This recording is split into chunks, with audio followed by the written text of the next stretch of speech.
Hi, welcome to Ed Talk today. The birth of your first child is a special moment in a family's life, filled with joy and anticipation, and perhaps a little anxiety. This is a very personal story of our son Michael, who was born with non-functioning kidneys. He underwent 21 surgeries, including 2 kidney transplants. And it's also a story about our family and our struggle to keep him alive, to nurture him, and ultimately see him thrive.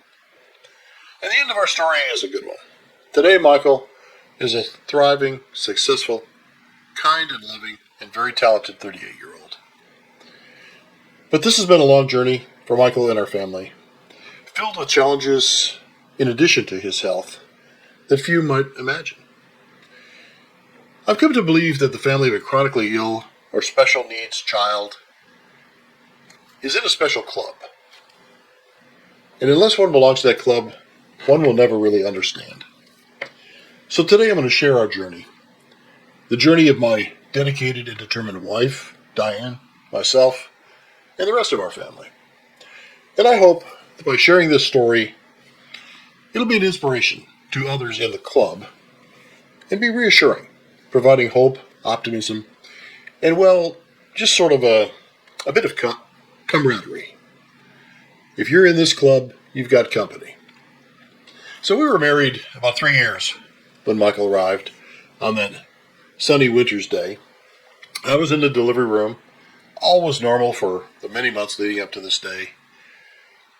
Many of you have been through that part. The baby is born, happy faces in the room. The nurses prepare the infant and wrap them up tightly and put him or her in its mother's arms. In our case, at the moment of delivery, we quickly realized that our baby was gasping for air. There was something wrong. My wife was denied the chance to hold her baby as Michael was quickly whisked off to where we had no idea. But we were assured that everything would be fine. And we sort of had the feeling that whatever was going on would be short-lived and we'd all be going home in a day or two. But soon we learned that he'd be taken by helicopter to a hospital with more advanced neonatal facilities. So we joined that club that day.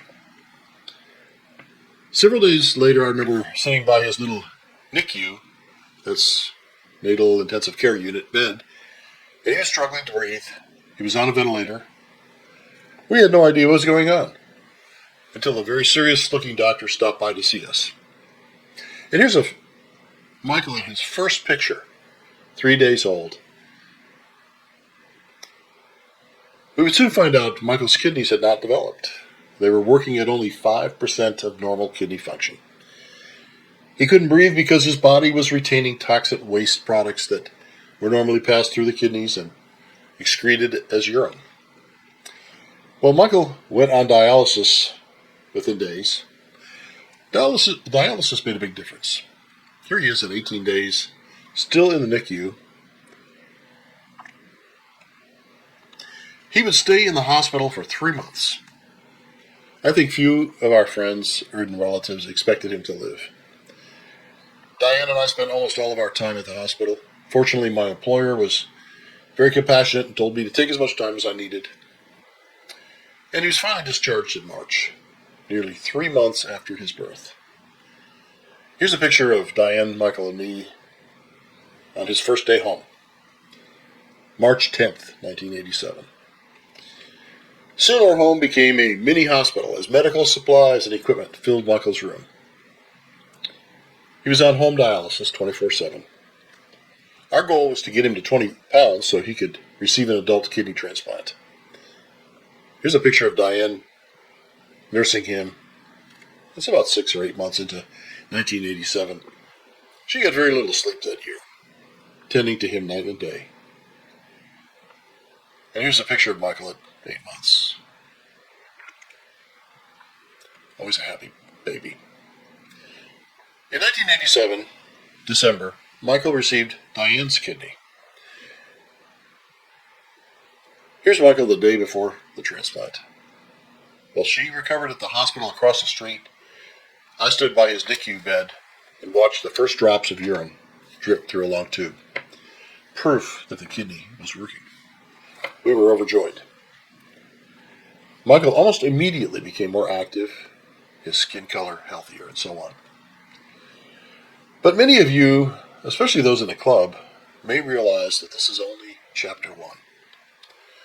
A transplant patient requires a lifetime of expensive anti-rejection medicines, for example. Then there are the many related surgeries to sort of correct his body plumbing, if you will. Frequent visits to the clinic, blood tests. He was stuck more time than a pincushion. Every time I give blood for lab work these days, I think about that baby being stuck so many times. They frequently couldn't find a suitable vein. And there are other medicines to regulate blood pressure and more. The medicines had side effects too. Probably because he was fed with a tube through his nose, as you might have seen in the picture, and later a G-tube implanted in his stomach, Michael didn't eat on his own. It's perhaps hard for anyone to comprehend this, but Michael didn't start eating until he was 10 or 11 years old. Although we tried desperately to get him to eat, it was a decade-long struggle to get him to nourish himself. In spite of all he went through, Michael was always a happy child. When he was 3, we were blessed with another child. Michael had a baby brother, Matthew, a wonderful addition to our family. Now, there were 4 of us. You might imagine how Diane and I were anxious about the new child, right up to the time the doctor delivered him and declared him to be a healthy baby. As the years passed, Michael and Matthew developed a typical brother relationship, a wonderful bond that exists to this day. In spite of what members of the club deal with insofar as their primary goal of keeping their child alive, there's another aspect to all this that exacerbates life in the club. The costs, medical issues, health insurance issues. You hate to have to think about these things when the life of your baby is your main concern. Nevertheless, when Michael was born, there were few financial protections for families with chronically ill children. I would guess that many families in the club became financially ruined. In those days, virtually every health insurance policy had lifetime maximums and pre-existing condition limitations. Unless one was super wealthy, a family just couldn't afford the kind of medical care Michael needed. Not just for the 3 months in the NICU at birth, and think about that, that was estimated to be about $1 million, but every day, every month, and every year of his life afterward. As the family financial provider, I had to take all this into account. COBRA became law in 1986, but for the most part, one was sort of indentured to the current employer. If one changed jobs, they almost always faced a 1-year pre-existing clause in their new employer's health plan. As it turned out, 6 months after Michael's transplant, my job was eliminated. 1 year of Michael's care would bankrupt 99% of America's families. COBRA was very expensive and was generally only available for 18 months. Outside of employer group plans, there were private conversion health plans, which we ultimately found to be a useless ripoff. We back-calculated that many years later. At one time, we were carrying four separate health insurance policies. Somehow we managed. Here's me and my 2 boys, circa 1992, I think. In spite of this, while I worked, Diane created a wonderful family environment with love, structure, and traditions. Looking back, I'm sure she had her hands full with Michael's special care and her homemaking responsibilities. Because Michael still refused to eat on his own, and due to his many setbacks and additional surgeries, we once estimated that she slept at the hospital overnight with Michael for approximately 600 nights. It's pretty close to 2 years worth of nights at the hospital. Oftentimes we needed to send Matthew to spend a week with his grandparents or other relatives so I could work and Diane could sleep at the hospital. So that weighed heavily on us too. Our relatives are very supportive, especially her mother. who came for long visits. Diane's mother was a saint during these difficult times. But we got a huge break in 1996 when the president signed into law the Health Insurance Portability and Accountability Act of 1996, otherwise known as HIPAA. Many of you have probably heard that term. And while there are several provisions in this law, one was particularly of interest to us, and it was the portability aspect. That is, if one was fully insured and met pre-existing conditions with their current employer, their future or next employer's plan freed them from a new pre-existing waiting period. This was tremendous news for me, who had juggled for years to keep health insurance coverage on Michael, and for our family. As a consequence, I was able to ultimately leave my job and start my own business. To me, this was answered prayer, and the business turned out to be a huge success. But soon, other issues emerged. In 1997, the next year, we were told that Michael's beloved kidney, the one that came from Diane, and had served him so well for 10 years, was in the stage of chronic rejection. We'd always lived with the fear that this was a possibility. Now his labs were showing poor results, and he would need another kidney. I guess I should clarify something here about kidney transplants. We're all born with two kidneys, but we can live with one. Sort of like God built us with a spare part. So when Diane donated a kidney to Michael, she still had one well-functioning kidney, and she's healthy with good kidney function to this very day. Fortunately for our family, we're blessed with a very large and compassionate family, and live-related donors make for the most reliable transplants.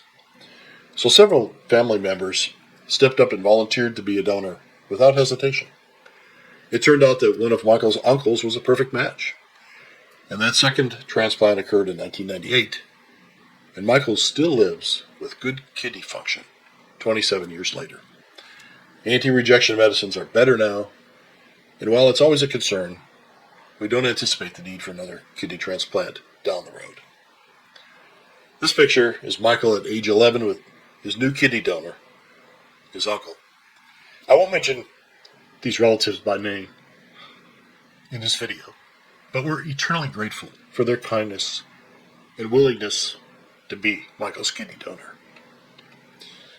There's one more thing I should mention that I feel affects the lives of parents with chronically ill children, those in the club.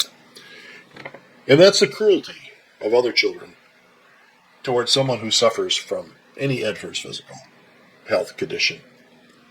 Michael's always been a kind, outgoing, and friendly person. Yet during some periods, he was intentionally bullied or picked on. And during these times of his rejection and transplant when he was about 11, it was probably the worst. The 6th, 7th, 8th graders. His deteriorating condition, the meds, his physical limitations caused him to appear different and to make him more insecure. And mean-spirited classmates seemed to take pleasure in ostracizing him. Painful for him, painful for his parents. If you're in the club, you know what I'm talking about. But this kind of cruelty or bullying is uncalled for and can affect the person for many years afterward. Cruelty or bullying is, in my opinion, handled much better today than it was just a decade or two ago. It has gained better visibility. And we all know, whether directly affected or not, we should all be keen to ending this kind of behavior. So understandably, I'm leaving a lot of details out. I guess for the more thorough story, you would need to read the book. Spoiler alert, there is no book. But here's several pictures of Michael today. Today, you'll be pleased to know that Michael has earned both undergraduate and graduate degrees. He has a very rewarding and satisfying career. He's also a gifted pianist and plays piano regularly for our church and other churches and events. He's smart, he's happy, he's overcome many obstacles and climbed many mountains. Much of his success is due to his faith in God, our strong family, and the many prayers received over the years. So this is the message to other members in the club. There are others out there who know your pain, your struggles, your heartaches. Wherever you are on this journey, know that you are not alone. And for those on the sidelines, please help where you can.